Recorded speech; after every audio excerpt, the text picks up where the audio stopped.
All right, so I hope you guys can hear me. This is my first time actually doing a motor vlog, and I've been actually wanting to do a motor vlog for a while, but I think this is just a perfect excuse. It's actually quite a nice day today to go for a ride, and I feel like this was a great opportunity and a great excuse to actually get to it. So you're probably wondering, what the heck am I riding? Because this is definitely not the front end um, of a GSX 1000, right? So yeah, so just recently I purchased this bike exactly about a week ago, and you probably guessed that if you have seen these bikes before, but I'm actually riding an #04 VFR 800. This is a Honda.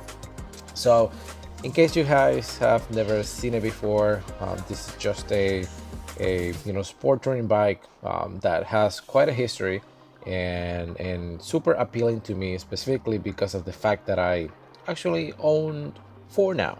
So in case you haven't seen it before, I probably put a post somewhere in here, but I actually I'm on bike. I want to say it's bike 37 or maybe 38 right now. I'm gonna put a post because I actually don't remember, but out of my 37 bikes that I've owned in my lifetime, this is actually four bikes. I mean, I guess bike VFR number four. They have all been between the 2002 and 2004, about the same generation, and some of them had ABS, some not, but essentially pretty much the same bike.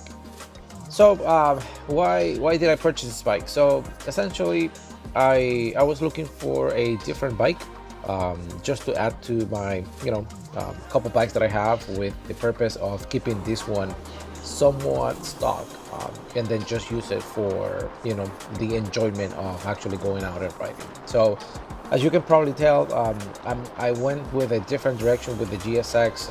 Although not being the fastest bike ever, I was using it as my main bike for drag racing, and I wanted to get a bike that I can actually just jump on, not even think about whether or not the bike is fast. This is all about enjoying the ride and being able to kind of like go out for a ride without worrying about speed or anything else. So not to say that this is not a decent bike and a fast bike, but I want to say it has like 110 horsepower, decent amount of torque, and you can definitely tell it. I mean, for how heavy it is, which I think it's in the neighborhood of like 550 pounds, it feels pretty nimble. I mean, I want to say. Some other cool stuff about this bike specifically is the fact that it's a V4 configuration. So to me, the engine has a great character.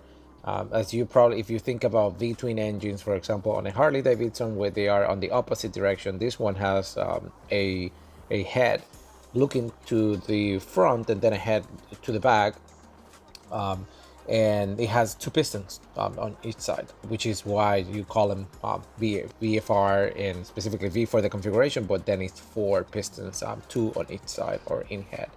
So yeah, it's, in addition to that, it's a VTEC engine. So if you have seen all those memes about like VTEC, like VTEC Tictinho type of thing, this one is VTEC. And if you haven't heard about it, I'm gonna show you in a second. But essentially, going past, like, I guess in the ref band of between like 0 to like 16,800 RPMs, the bike is gonna be running only using 50% of the valves, and the other ones are gonna be dormant, just to save in I guess save gas when you don't need it. But once you want to go after 6,000 RPMs or 6,800 for that matter, the engine is going to be using all of its power, and it's going to be using all of the 100% of the valve train, with an addition of a different cam profile. So now I'm just going to look for the right opportunity here and just give it a wheel, so you can hear a little bit about it.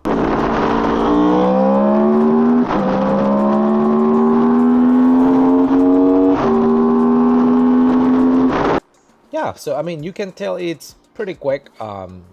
This bike, I mean, I purchased for a bargain.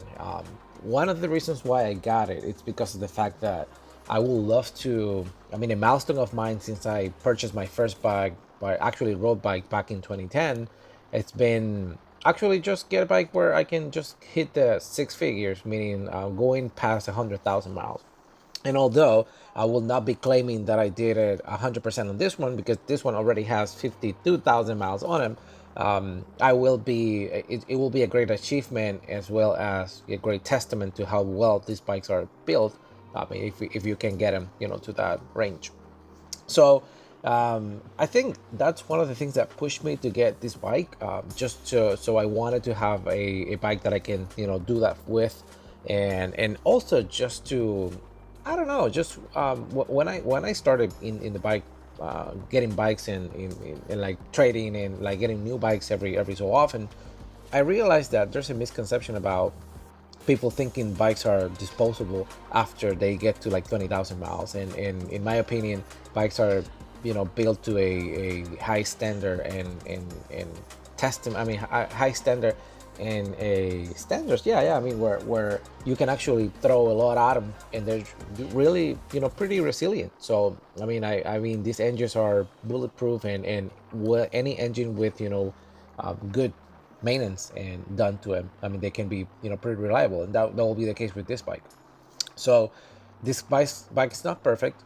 So I bought it for 1,400 bucks, which is not a whole lot, and I just put a plate. I haven't even done any maintenance on it, which is the next thing I'm gonna be doing. But I'm actually enjoying the sound, the engine, everything just now, and this is just gonna give me an opportunity to stay busy. I'm bringing this bike to a good place. So this one, of course, 1,400 bucks is not a whole lot of money, and this one it has his things. You can take a look at my it's missing half of the brake lever because it was dropped on the right side, and then you can take a look at those grips. They can be changed, but that's pretty minor. These bikes, if I mean, so there's a couple like scratch and scuffs that I'm gonna show you in a second, where I'm just gonna be working on it. I don't know, maybe just maybe painting the fairings, or maybe replacing the fairings. I have no idea what exactly am I gonna do, but for now I'm just gonna be planning to enjoy it, and then riding as much as possible.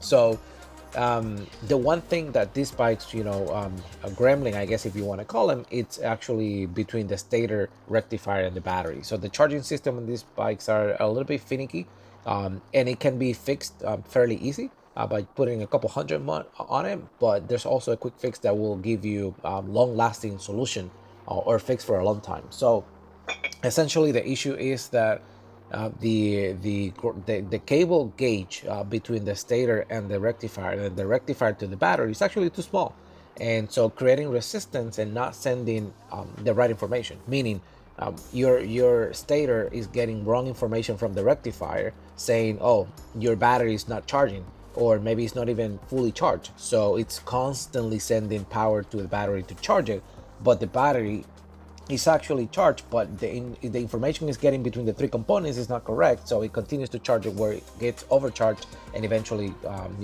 actually affecting the long-lasting life of the battery.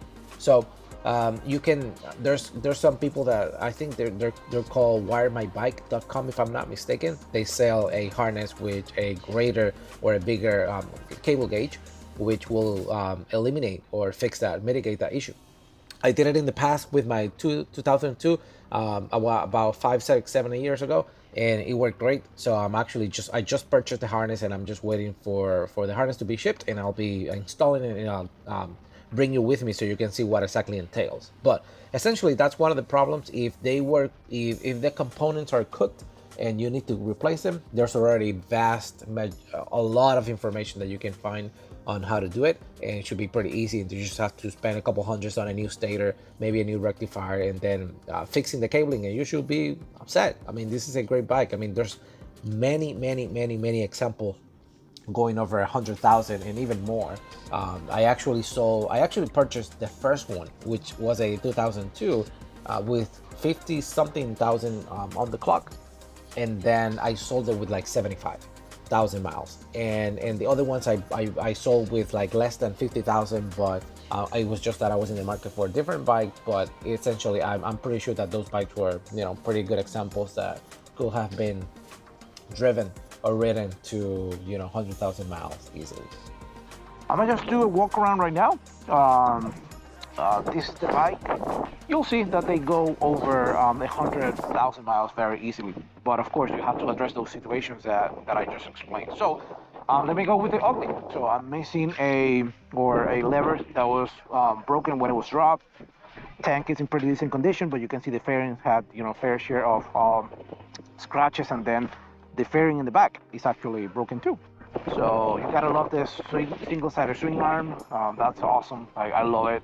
It has an aftermarket exhaust, a Delcavic. I mean, not a super high performance exhaust, but it has a great sound. And in case you didn't know, there's awesome things about it. Like, first, single-sided swing arm, you have to love that. And then also you have a V4 type of engine configuration. So this is V4 in like this BT.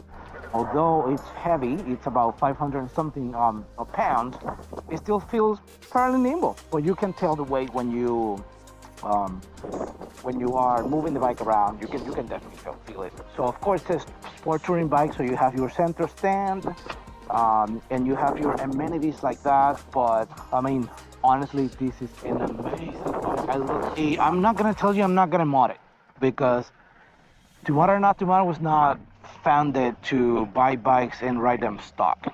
But I do have to tell you that I really want a bike that I can just jump on it and enjoy it without thinking about stuff going wrong. And I don't feel my GSX is super reliable, but once you start messing with your bike with everything, every second that you have, you're either thinking about stuff going wrong, or you start thinking about reliability and maybe not hurting the bike because you want to use it for racing purposes. So because of that, I just felt like I wanted a bike that I can use on a daily, and this bike I will make a couple things to it so it looks prettier. I mean, in my opinion, at least.